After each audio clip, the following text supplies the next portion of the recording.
ஒட்டுமொத்தமாக இந்த என்டிஏ கூட்டணியில் பிஜேபியினுடைய அமித்ஷா அவர்கள் பார்த்தீங்கன்னா அவர் தன்னுடைய கையை உயர்த்தி கொண்டே போய் கொண்டிருக்கிறார் என்பதுதான் யதார்த்தமான உண்மை, நிதர்சனமான உண்மை.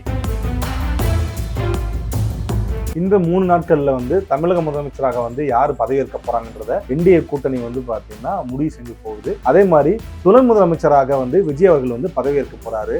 ஒரு சினிமா துறையில இருந்து தன்னுடைய முதல் எலெக்ஷன்ல துணை முதலமைச்சராக பதவியேற்க உள்ளார். அமித்ஷா அவர்கள் அந்த 80 தொகுதியை கூட பார்த்தீங்கன்னா காம்ப்ரமைஸ் பண்ணவுக்கு முயற்சி செய்தார். ஆனா அதுவும் முடியவில்லை. வந்தா விஜய் அவர்களுக்கு இங்கே பவன் கல்யாண் மாதிரி பவன் கல்யாண் இப்ப எப்படி ஒரு டெப்டி சிஎம் இருக்காரோ அதே மாதிரி இதுல முதல் எலெக்ஷன்லயே விஜய் அவர்கள் டெப்டி சிஎம் ஆகிறதுக்கான வாய்ப்புகள் இருக்கு. இந்த என்டிஏ கூட்டணி பிளஸ் தாவேகா அப்படின்ற அந்த பேச்சானது இன்றோ இல்லை நாளையோ முற்றிலுமாக அதுக்கு ஒரு முற்றுப்புள்ளி வைக்கப்படும். இந்த 3 நாட்கள்ல தமிழக முதலமைச்சராக யார் பதவியேற்க போறாங்கன்றத என்டிஏ கூட்டணி பாத்தீங்கன்னா முடிவு செஞ்சு போகுது. அதே மாதிரி துணை முதலமைச்சராக விஜய் அவர்கள் பதவியேற்க போறாரு. ஒரு சினிமா துறையில இருந்து தன்னுடைய முதல் எலெக்ஷன்ல துணை முதலமைச்சராக பதவியேற்க உள்ளார். என்னங்க துணை முதலமைச்சராக பதவியேற்க போறாருன்னு சொல்றீங்க, அதுவும் என்டிஏ கூட்டணின்னு சொல்றீங்க, முதலமைச்சர் வேட்பாளர் யார் என்னன்னு தெரியலன்னு சொல்றீங்க அப்படின்னு சொல்லி அனைவருமே கேட்கலாம். இந்த விஷயமானது நடக்குமா, அதுக்கு சாத்திய கூறுகள் இருக்கா அப்படின்னு பார்த்தா தற்போது கள சூழ்நிலை வரைக்கும் பாத்தீங்கன்னா அதை நோக்கிதான் என்டிஏ கூட்டணி நகர்ந்து சென்று கொண்டிருக்கிறது. அமித்ஷா அவர்களுடைய காய் நகரத்திலும் அதை நோக்கிதான் சென்று கொண்டிருக்கிறது.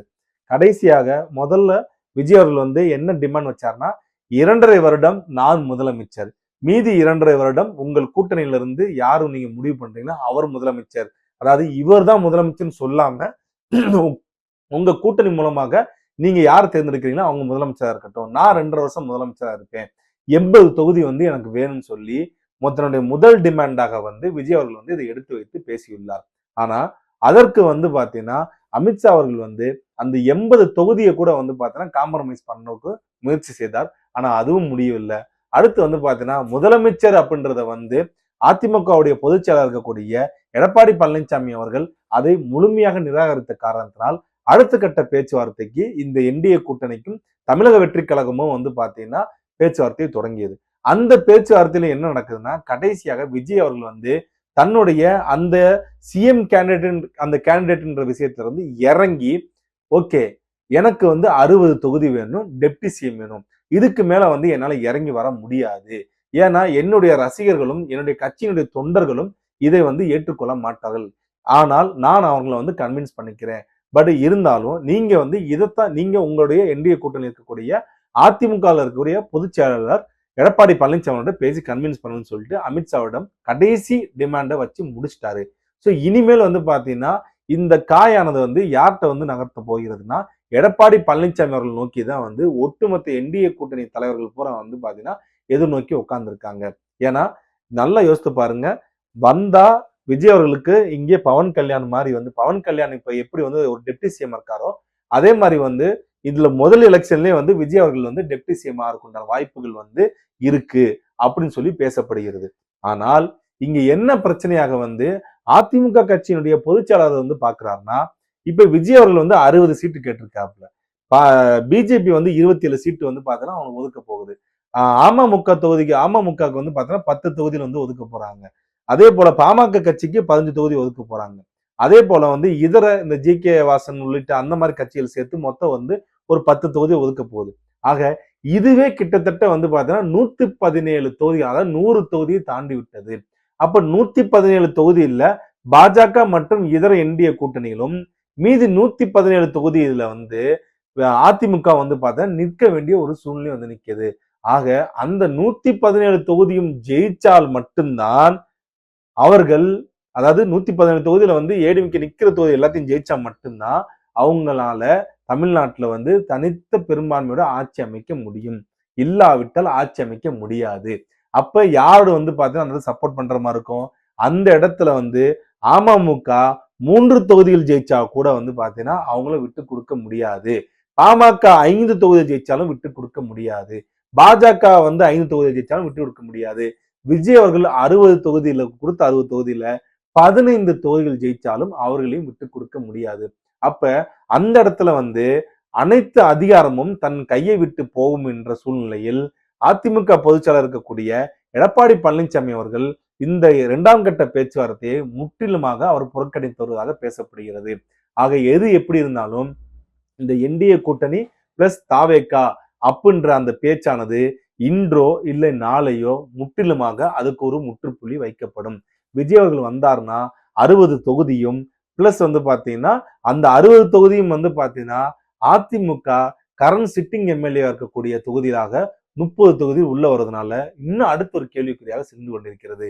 எப்படி இருந்தாலும் ஒட்டுமொத்தமாக இந்த என்டிஏ கூட்டணியில் பிஜேபியினுடைய அமித்ஷா அவர்கள் வந்து பாத்தீங்கன்னா அவர் தன்னுடைய கையை வந்து உயர்த்தி கொண்டே போய் கொண்டிருக்கிறார் என்பதுதான் யதார்த்தமான உண்மை, நிதர்சனமான உண்மை.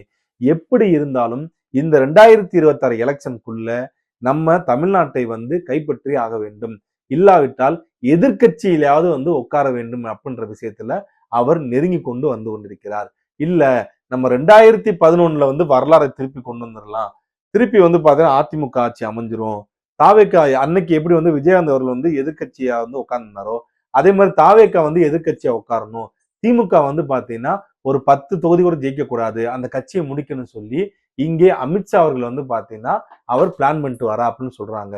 பட் ஆனா இந்த கூட்டணியில முழுக்க முழுக்க சுணக்கத்தை ஏற்படுத்தி கொண்டிருப்பது எடப்பாடி பழனிசாமி அவர்கள் தான். அதே போல இந்த பக்கம் வந்து பாத்தீங்கன்னா தாவேக்கா கட்சியில அங்க சுணக்கம் ஏற்படுவதற்கு ஒரு 2 பேர் வந்து பாத்தீங்கன்னா முக்கிய காரணகர்த்தாவாக விளங்குறாங்க. ஒன்று வந்து பாத்தீங்கன்னா ஆதவ அர்ஜுனா, இன்னொன்று வந்து பாத்தீங்கன்னா கே ஏ செங்கோட்டையன் அவர்கள். ஏன்னா கே ஏ செங்கோட்டையன் அவர்கள் இந்த என்டிஏ கூட்டணியில இந்த அதிமுக கட்சியில இருக்கக்கூடிய எடப்பாடி பழனிசாமி அவர்களை வந்து ரிபல் பண்ணி தான் வந்து அவங்க கட்சியை விட்டு வெளியே வந்து தாவேக்கா கட்சியில போய் சேர்றாப்புல.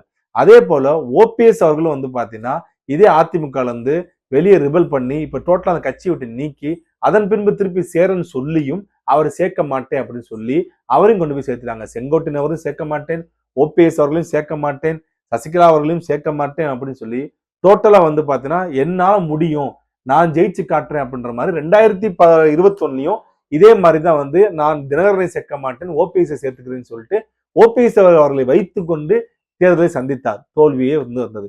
இப்ப ஓபிஎஸ் அவர்கள் தவிர்த்து விட்டு செங்கோட்டையன் அவர்களையும் தவிர்த்து விட்டு அமமுகவுடைய பொதுச் செயலாளர் டிடி தினகரன் அவர்களை சேர்த்துக் கொண்டு எலெக்ஷன் சந்திக்கிறார். ஆனா என்டிஏ கூட்டணி வந்து இன்னும் பலப்பெறுமானால் அது தாவேக்கா கட்சி உள்ள வந்தா மட்டும்தான் அது சரியா இருக்கு என்பது அமித்ஷா அவர்களுடைய வந்து பாத்தீங்கன்னா தொலைநோக்கு பார்வையாகவும் இருக்கிறது. அப்படி அவர் உள்ளே வந்து விட்டு இந்த கூட்டணியானது ஒரு 80 100 தொகுதியோ இல்ல 100 120 தொகுதியோ வெற்றி பெற்று அவர்கள் ஆட்சி அமைக்கப்படுமானால் அது தமிழ்நாட்டினுடைய ஒட்டுமொத்த அரசியலையும் புரட்டி போடும்.